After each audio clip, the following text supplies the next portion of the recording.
దేవునికి మహిమ కలుగును గాక. ప్రభు అయిన యేసుక్రీస్తు నామములో అందరికీ కూడా వందనాలు, శుభాలు తెలియజేస్తున్నాను. మీరందరూ కూడా ఆత్మీయంగా బాగున్నారా? మీరందరూ కూడా అన్ని విషయాల్లో బాగుండాలని దేవునికి ప్రార్థన చేస్తున్నాం.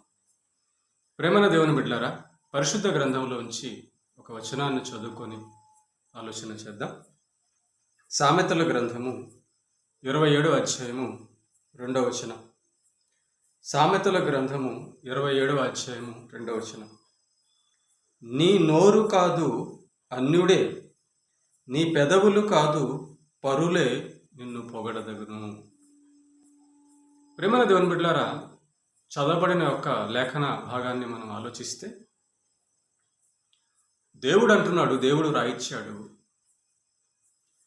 మన నోరు కాదు, మన పెదవులు కాదు మనల్ని పొగడాల్సింది. మన యొక్క మంచితనము, మన యొక్క క్రియలన్నీ కూడా ప్రేమ దేవుని బిడ్డలారా బయట వాళ్ళు చూస్తుంటారు. మన యొక్క చెడు, మన యొక్క మంచితనము, ఈ రెండు విషయాలు బయట వాళ్ళు ఎక్కువ మంది చూస్తుంటారు. మన యొక్క క్యారెక్టర్ ఎలా ఉందో, మన మాటలు ఎలా ఉన్నాయో ఎదుటి మనుషులు చూస్తుంటారు. అయితే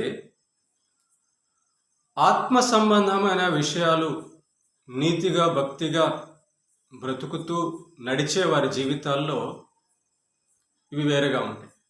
ఎందుకంటే బయట ఉన్న వారిలో అనేకులు ఆత్మ సంబంధమైన వారు కారు.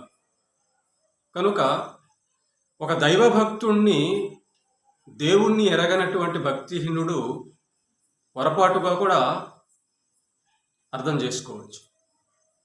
అయితే ఇక్కడ మనం చదవబడుతున్న వాక్య భాగం ఏంటంటే, తమను తామే పొగడుకునేవారు, తమంతట తామే గొప్పలు చెప్పుకునేవారు.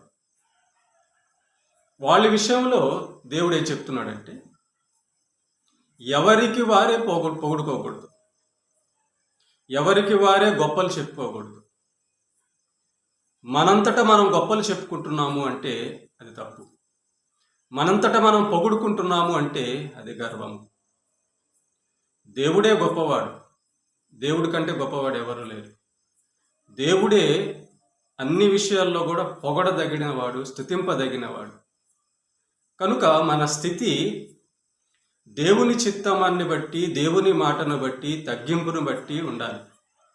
మన హృదయం ఎల్లప్పుడూ కూడా తగ్గింపు ఉండాలి. మనం దేన్ని చూసి పొగడుకోవాలి మనల్ని మనం? ఈ శరీరమా శాశ్వతం కాదు. ఈ లోకంలో ఉన్న ధనము మనకు శాశ్వతం కాదు. ఈ లోకంలో ఉన్నటువంటి మనుషులు మనకు శాశ్వతం కాదు. ఈ లోకంలో ఉన్నది ఏది కూడా మనకు శాశ్వతం కాదు. మరి శాశ్వతం కాని ఈ లోకంలో ఉన్న మనకు శాశ్వతమైన మనకు ఈ లోకంలో ఏది మనం తీసుకెళ్ళలేము. మరి అలాంటప్పుడు మనకెందుకు గర్వము, ఎందుకు పొగడతలు? ఆలోచించాలి. మనల్ని మనం కాదు, దేవుడు మనల్ని పొగడాలి. మన క్రియలను చూసి, ఆయన ఇచ్చిన గ్రంథంలోని మాటలు మనం పాటించడం చూసి దేవుడు మనల్ని పొగడాలి, కానీ మనల్ని మనం పొగుడుకోకూడదు. ఎందుకంటే ఏది న్యాయమో, ఏది అన్యాయమో దేవుడు ఒక్కడే చెప్పగలడు. కనుక దేవుడు మనల్ని పొగడాలి, ఒకటి. రెండోది, మనల్ని మనం పొగుడుకోకూడదు. అన్యులు, మన ఎదుటివారు మనల్ని పొగడాలి. ఏమని పొగడాలి? నువ్వు బాగా తాగుతావనే, నువ్వు బాగా అబద్ధాలు ఆడతావని, నువ్వు మోసగాడివి అని, నువ్వు అందరికంటే ధనవంతుడివి అని అలా పొగడకూడదు. ఆ పొగడతలు కాదు.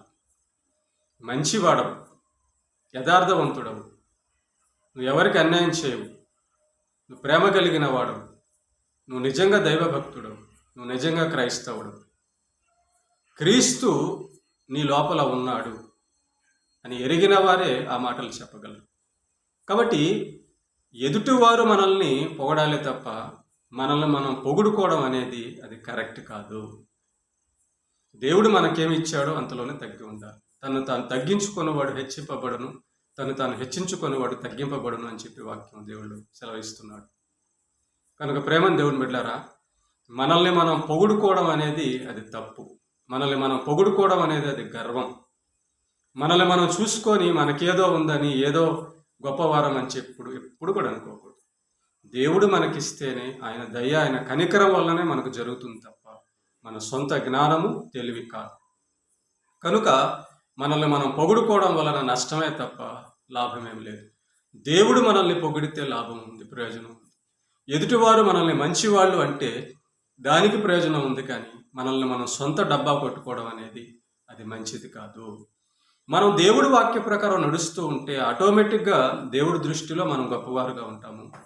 దేవుడి వాక్యం ప్రకారం నీతిగా నడుస్తుంటే, ఎవరిని మోసం చేయకుండా, అబద్ధం చెప్పకుండా మన పని ఏదో మనం చేసుకుని వెళ్తుంటే మనుషుల దృష్టిలో కూడా, కొంతమంది దృష్టిలో అయినా కూడా మంచివారుగా అనిపిస్తాం. ఆ కొంతమంది మనల్ని అర్థం చేసుకున్న వారు పొగిడితే చాలు. అలా వాళ్ళు పొగిడారని అట్లా అని చెప్పి మనం అతిశయపడకూడదు, గర్వించకూడదు. మనం చేస్తున్న దాన్ని బట్టి వారు అన్నారేమో అంతే తప్ప మనమేదో గొప్ప, ఇక ఎవరికంటే ఇక మనకంటే ఇంకెవరు తక్కువ కాదు అని చెప్పి ఉద్దేశంలోకి వెళ్ళకూడదు. సాతాను అలా కూడా పడగొట్టడానికి అవకాశం ఉంది. కనుక గొప్పవాడు అని చెప్పి సాతాను మనల్ని చెప్పినప్పుడు మనం పడిపోకూడదు. అలా మనుషులు ఎవరైనా చెప్పినప్పుడు కూడా పడిపోకూడదు. దేవుడి చిత్తం, ఆయనే నన్ను నడిపిస్తున్నాడు, ఆయన దయ వల్లే నేను చేయగలుగుతున్నాను, ఇది నా సొంత శక్తి కాదు, భక్తి కాదు అని చెప్పి మనం చెప్పేవారముగా ఉండాలి. ప్రార్థన చేసుకుందాం. కృప కలిగిన మా కన్న తండ్రి, మహోన్నతుడైన మా దేవ, నీ నామమునకు స్తుతి, మహిమ, ఘనత, ప్రభావములు చెల్లిస్తున్నాం తండ్రి. ఎదుగో నాయన, అవును ప్రభు, సామెతల గ్రంథంలో వచ్చి నాయన నువ్వు మాతో మాట్లాడు. మమ్మల్ని మేము పొగుడుకోవడం కాదు, మా నోరు కాదు, మా పెదాలు కాదు నాయన, నీవు పొగడాలి, నీ దృష్టికి మేము మంచివారుగా ఉండాలి, నీవు చెప్పాలి. అలాగే మా ఎదుటి ఉన్నవారు మమ్మల్ని మంచివాళ్ళు అన్నారు నాయన, మమ్మల్ని అర్థం చేసుకున్న వాళ్ళు మమ్మల్ని మంచివాళ్ళు అన్నారు, ఎదుటి ఉన్న దైవ భక్తులు మమ్మల్ని మంచివాళ్ళు అనాలి ప్రభు. అలాగా ఉండేటట్లుగా నాయన మమ్మల్ని అందరినీ దీవించమని, నీ దృష్టిలో నాయన మేమందరం కూడా ప్రభు ఎదిగేటట్లు కృప చూపించమని క్రీస్తు యేసు పేట ప్రార్థిస్తున్నాం తండ్రి. ఆమేన్.